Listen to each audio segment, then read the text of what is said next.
Bouillon cubes. What are they great for? Making things salty. What's the alternative? You can buy really expensive bouillon, or you can get a chicken. I'm gonna eat the chicken, but what am I gonna do with the bones? I'm gonna show you exactly what I'm gonna do with those bones.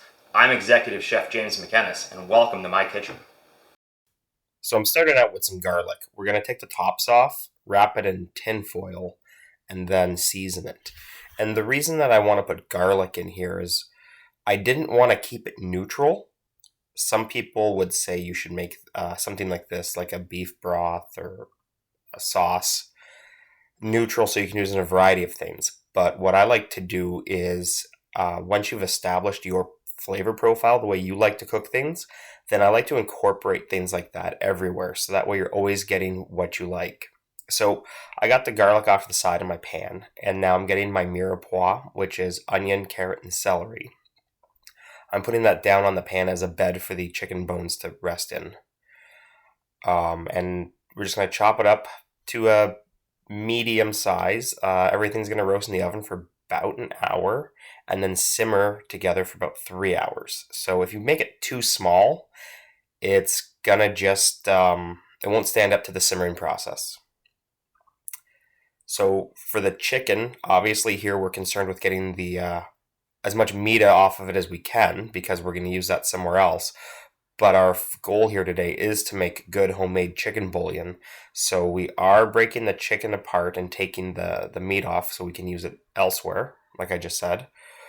You want to take the thighs and legs off. You want to take the breasts off. I broke the back into 2 or 3 pieces here.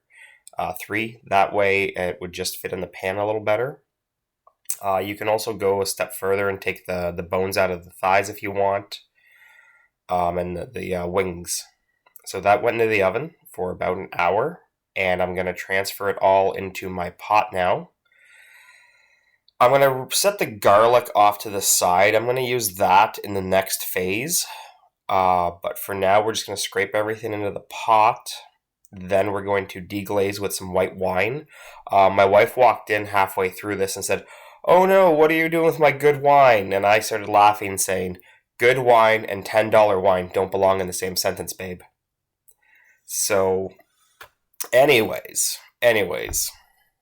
deglaze your pan, and that just means put a liquid in it and stir it up over heat until you've taken flavor out.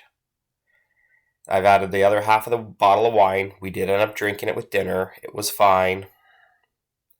I added some peppercorns, some garlic powder, some bay leaf. I do like things a little on the garlic side. Bring it up to a boil, then simmer for 3 hours. Now, this is where we're going to get to the part of making the bouillon, the homemade liquid bouillon. I strained it out. I put in, for me, for what I like, I put in some tomatoes, a can of plum tomatoes. Maybe you won't. I put in all my roasted garlic.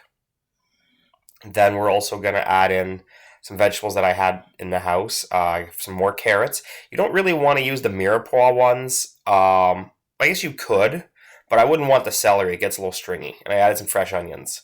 And they've kind of done their job after simmering for 3 hours. You want something else with fresh flavor to add. So after bringing it to a boil and simmering it for a few hours, again, I put it through the blender. I wasn't 100% happy with I thought it could be a little stronger, so I put it back into the pot, and I put it back on the stove, and I reduced it by another inch. Then we finished up. When it got into here, we all know it was full to here. Now it's cut in half. All right, we'll taste it. It shouldn't taste great. It should be overpowering, overwhelming. Yeah, that's how it tastes. If I wanted to make soup out of this, I would thin it out all the way back up, maybe even a little more. So you can put this in ice cube trays, pop those in your freezer, pop it out when you need to. My fridge makes ice, so I don't have any ice cube trays. I do these silicone muffin tins, so I'll fill it up. I won't fill them up all the way, probably about halfway. I'm gonna put this in the freezer, let it set up, and then I'll pop them out into a Ziploc bag. That way, in the future, when I want to add any kind of roasted chicken flavor to anything, I got this. Remember, if you're not sure how you like to cook yet, keep it neutral. Maybe you don't want to put the tomatoes in. Maybe you don't want to put in 3 bulbs of roasted garlic. But if there's a way you like to cook a lot, then load this kind of stuff up with your flavor profile. That way you can add a little bit of your flavor to everything you make.